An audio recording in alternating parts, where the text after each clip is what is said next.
Hello.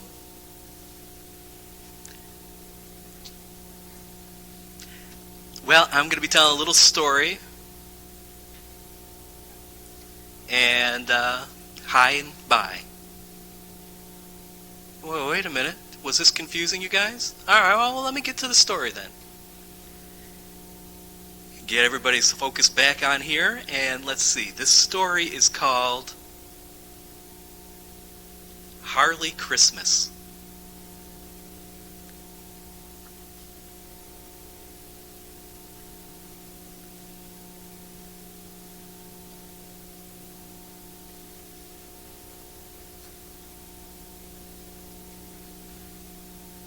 Well, let me kind of explain what's going to happen in this story. This kind of happened one night. But before it went out, before I go on with the story, I want to tell you that this is a number story. Okay?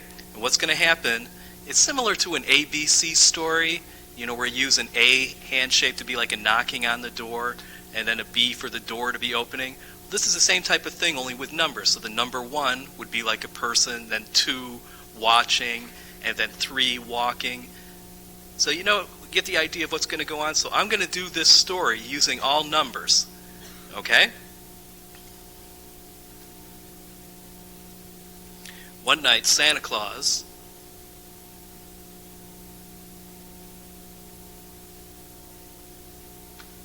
was kind of watching TV, and his wife says, "Hey, you better hurry. Let's get a move on. Let's go." So he got his jelly belly up out of the chair, and he starts walking up to the front, gets his boots on.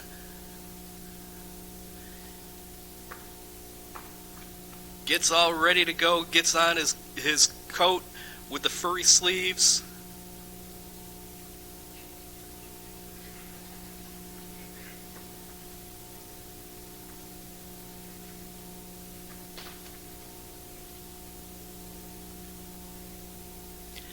But one of the elves says, "You forgot something. We got all this new technology."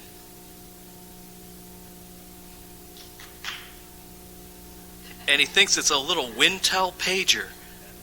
So he goes, "Okay, great, got the pager, ready to go."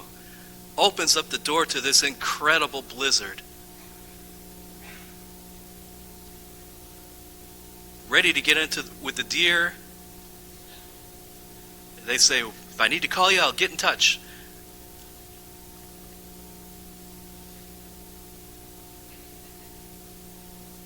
There's Rudolph. All the other deer getting ready to go.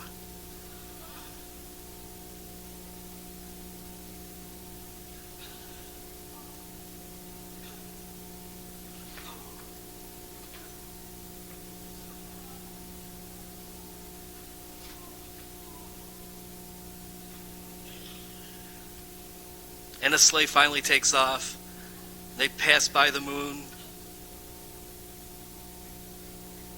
Rudolph guiding the way. All of a sudden the pager goes off. So I gotta tell a story?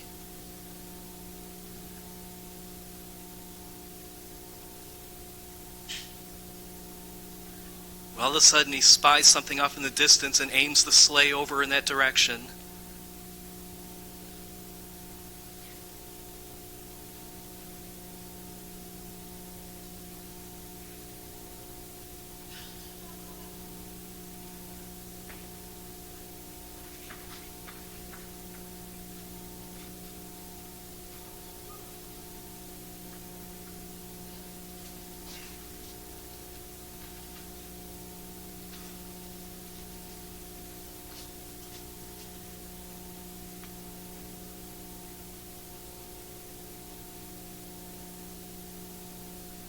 So we did it, numbers 1 to 23.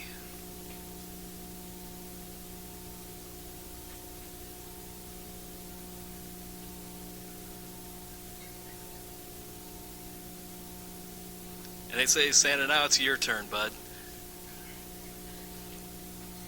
We're tired of doing all this work. We're on break." So Santa got in front of the group of reindeer and got it all harnessed up, took the pager, gave it to the reindeer, and Rudolph said, "I'm all over it."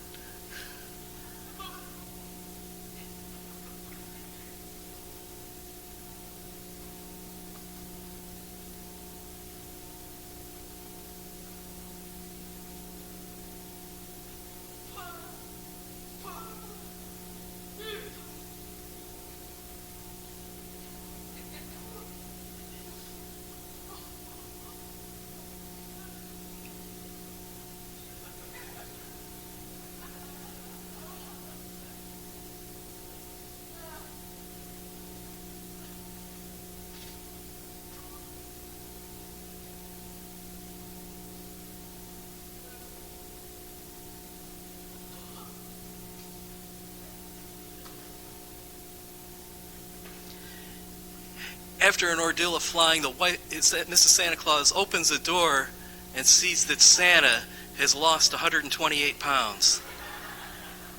She goes, "What is wrong?" And he said, "I am never leading the reindeer again. I prefer to have a Harley Davidson next time."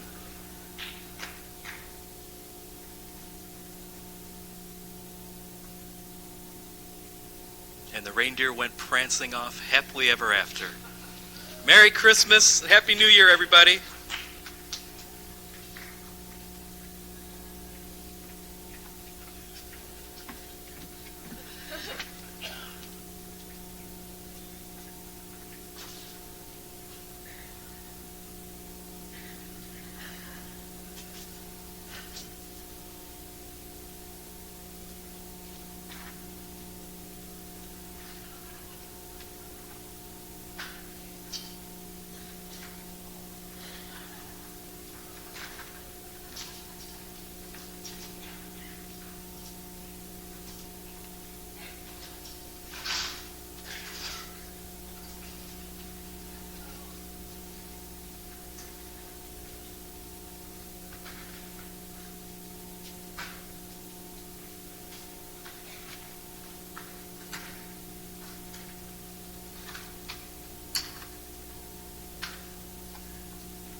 December 25th.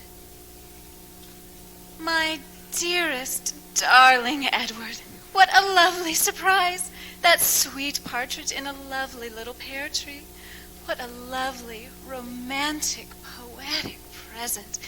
Bless you and thank you. Your deepest loving, Holly. On the second day of Christmas, my true love gave to me 2 turtle doves. Beloved Edward, December 26th. The 2 turtle doves arrived this morning and are cooing away in the pear tree as I write. I'm so touched and grateful. With undying love, as always. Holly. On the 3rd day of Christmas, my true love gave to me 3 French hens. December 27th. My darling Edward, you think of the most clever presents. Imagine 3 French hens. Do they really come all the way from France? It's a pity we have no chicken coops, but I expect we'll find some. Anyway, thank you very much. They're lovely. Your devoted, Holly.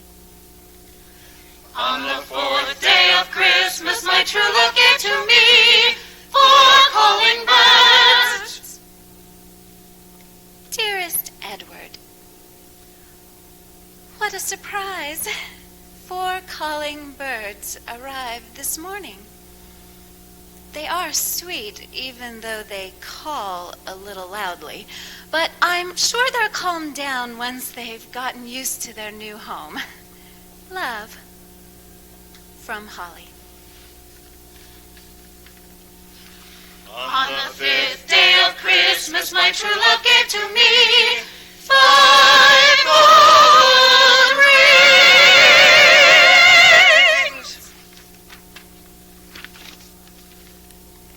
December 29th. Dearest Edward, the mailman has just delivered 5 beautiful gold rings, 1 for each finger, and all fit perfectly. A really lovely present.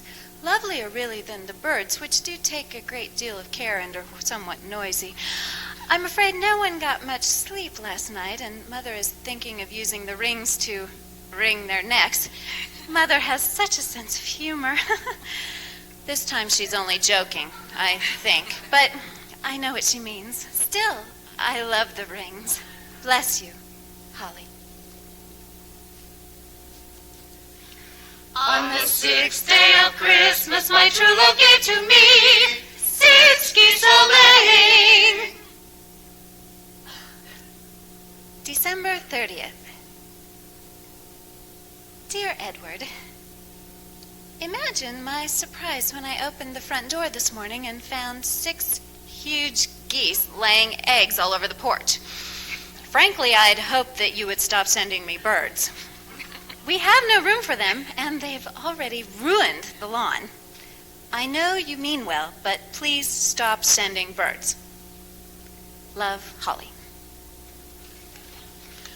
On the 7th day of Christmas, my true love gave to me 7 swans a-swimming.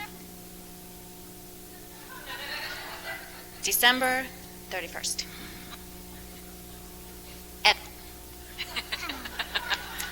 I thought I said no more birds. This morning I woke up and found 7 swans all trying to get into our tiny goldfish pond. And apparently they've eaten all the poor goldfish. The whole house is now full of birds, and they're making a rather large mess. So please, please stop. Your Holly.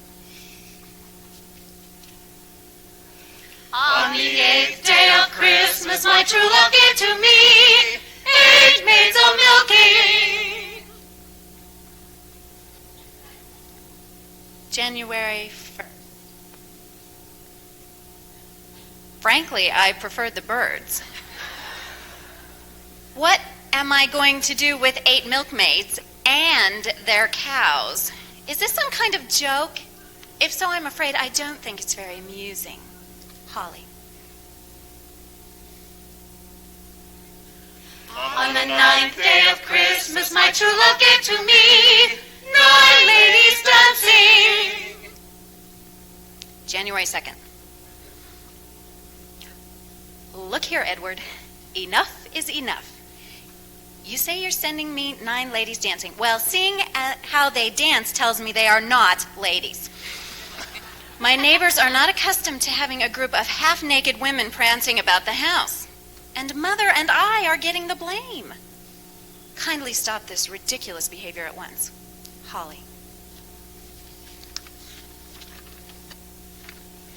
On the 10th day of Christmas, my true love gave to me 10 lords a-leaping. January 3rd. As I write this letter, 10 disgusting old men are leaping up and down all over the garden. And several of those so-called lords are making inappropriate actions with the dancers. Now the neighbors are trying to have us evicted. I shall never speak with you again.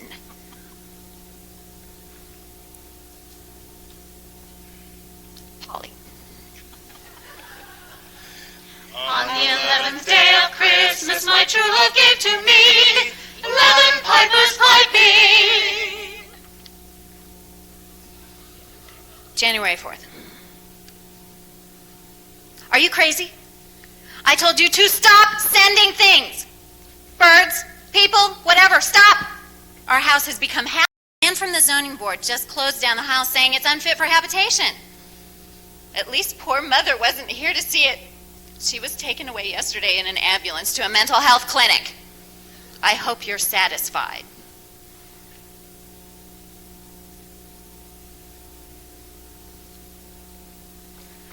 On the 12th day of Christmas, my true love gave to me 12 drummers drumming.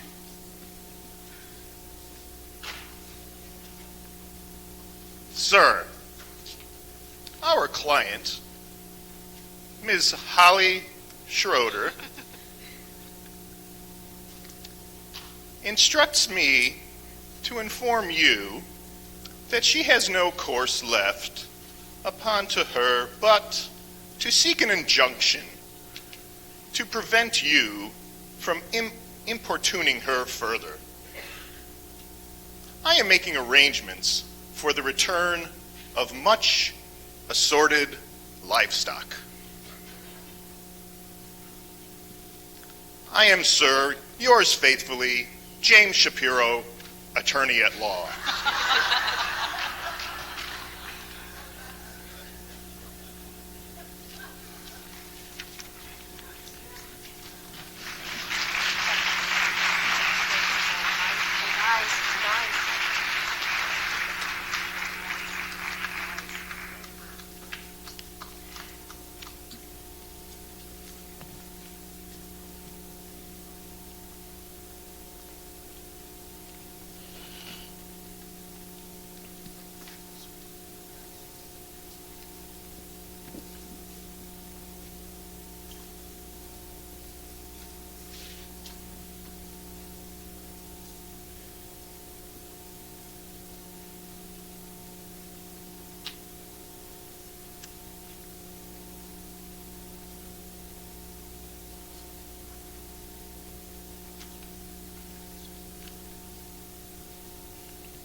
Dreaming of a white Christmas, just like the ones I used to know, where the treetops glisten and children listen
came to pass on that Christmas evening, when all the doors were shuttered tight, outside standing, lonely boy child, cold and shivering in the night.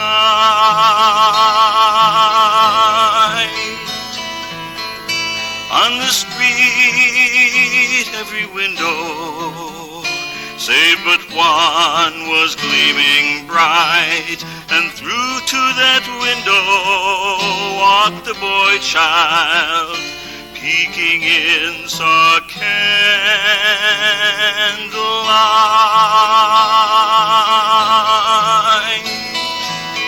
Through other windows he had looked at turkeys, ducks and geese, cherry pies, but through that window saw a gray-haired lady, table bare, a tear in her eye. Into his coat reached the boy child, knowing well there was little there. He took from his pocket his own Christmas dinner, a bit of cheese, some bread to share. His outstretched hands held the food as they trembled, and the door it opened wide. Said she, would you share with me Christmas dinner? Gently said she, come inside. The gray-haired lady brought forth to the table glasses too, and her last cup of wine. She is a toast to everyone's Christmas, especially to yours and mine. And it came to pass on that Christmas evening, when all the doors were shuttered tight, that in that town the happiest Christmas was shared by candlelight.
Afternoon, everybody, and welcome to the show. My name is Tim, and my co-host, Al.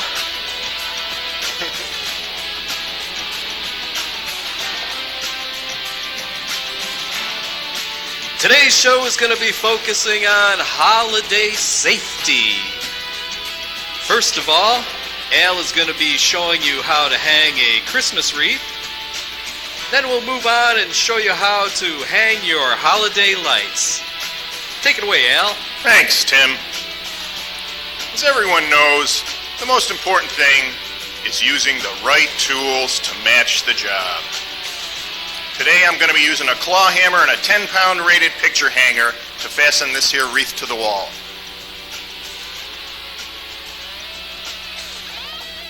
Always remember to use your safety glasses and turn off the electrical power in the house. You don't want to accidentally hit a wire hidden inside the wall.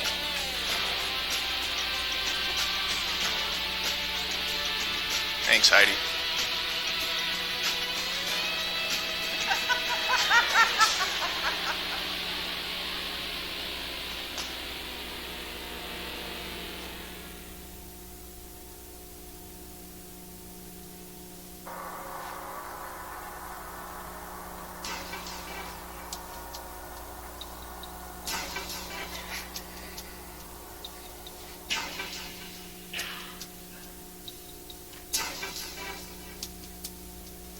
Yeah, Al, that was stunning.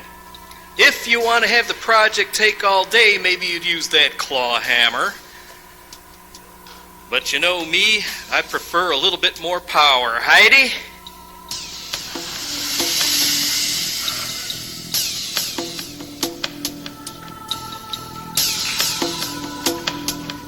Okay, Al, watch and learn.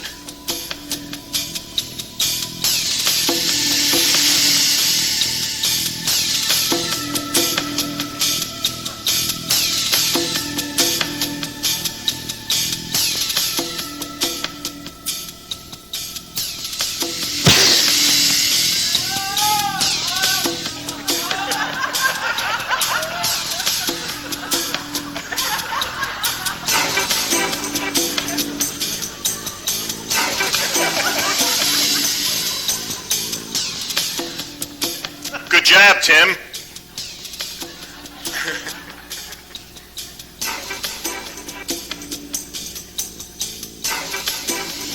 Maybe we should talk about hanging Christmas lights now. We don't want them to cause a fire.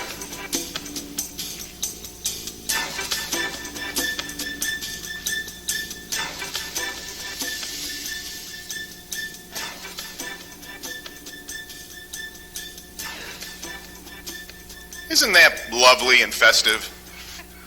I'm pretty proud of myself.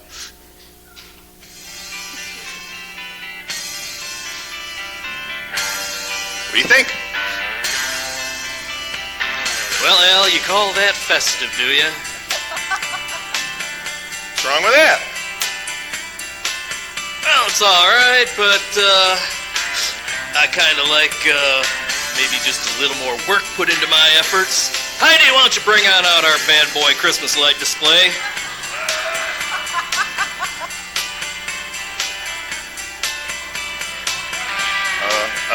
Tim, that might not be too great of an idea. Look at this. Oh, it'll be fine, Al. Got myself one rated electrical cord right here.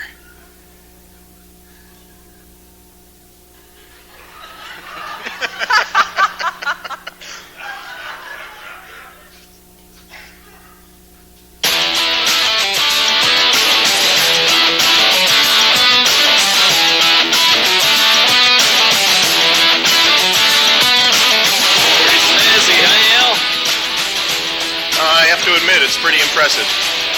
Yeah. Festive and beautiful. And power. And fire!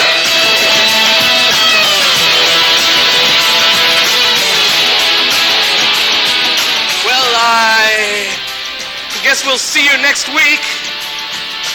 Maybe.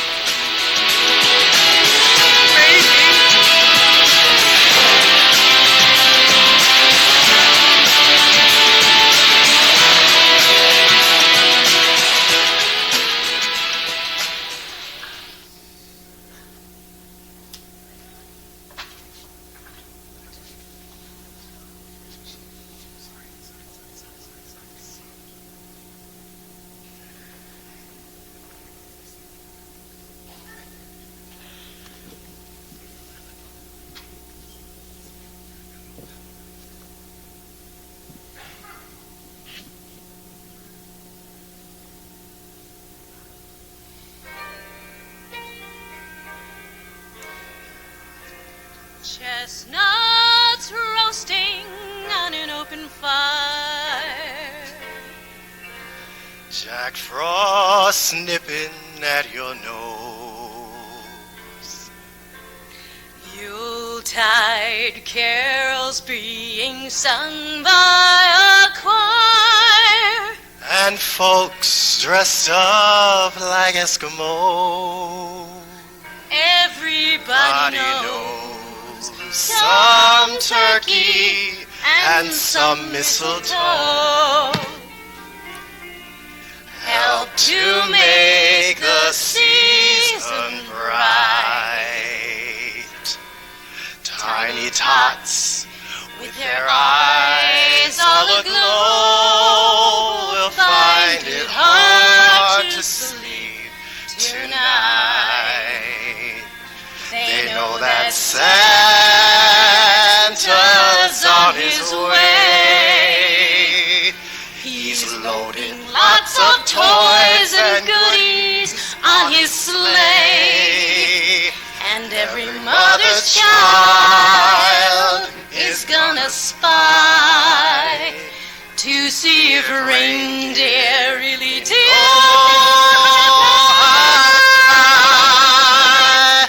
And so I'm offering this simple phrase to kids from 1 to 92.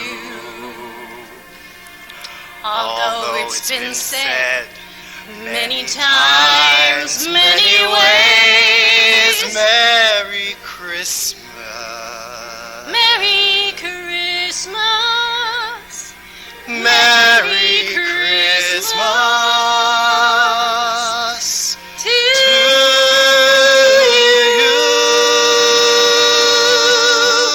To you.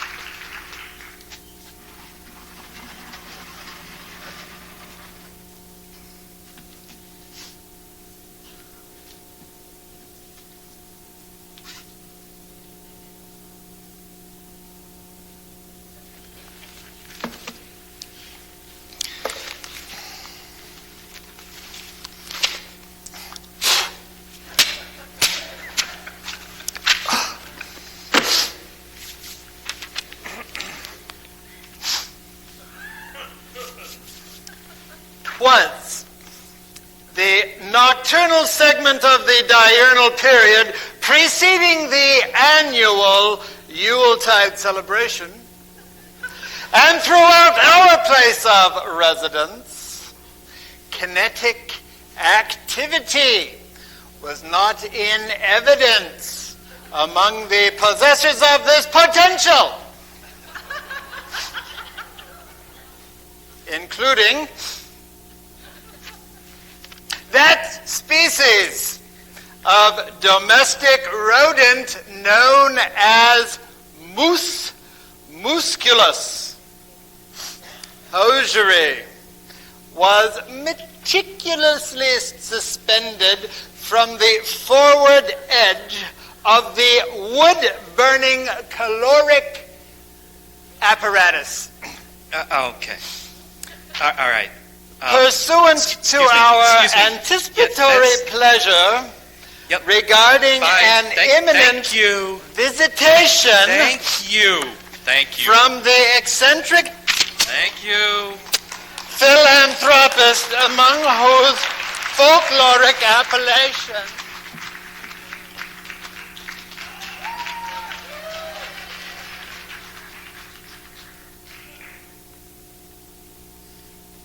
"'Twas the night before Christmas, when all through the house not a creature was stirring, not even a mouse. The stockings were hung by the chimney with care, in hopes that St. Nicholas soon would be there. The children were nestled all snug in their beds, while visions of sugar plums danced through their heads. And Mamma in her kerchief, and I in my cap, had just settled our brains for a long winter's nap. When out on the lawn there arose such a clatter, I sprang from my bed to see what was the matter. Away to the window I flew like a flash, tore open the shutters and threw up the sash. The moon on the breast of the new-fallen snow gave the luster of midday to objects below.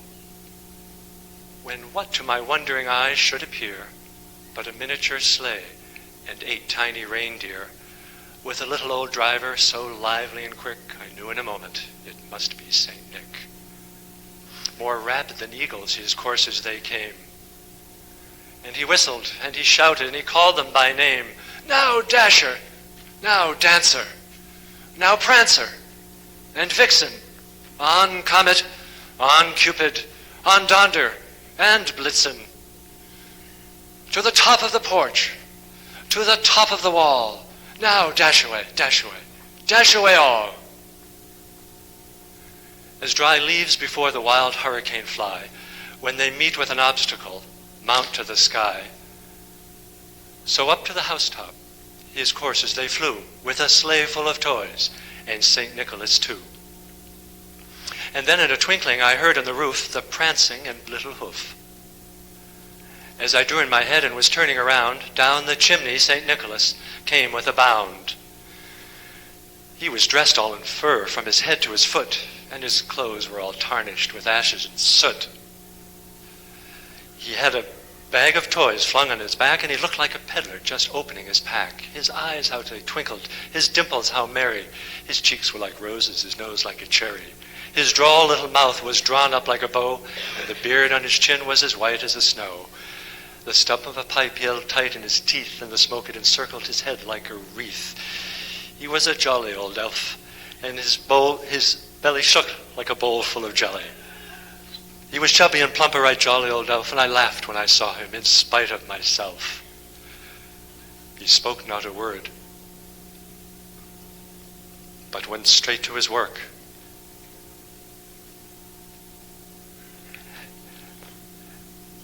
And giving a nod, and then up the chimney he rose.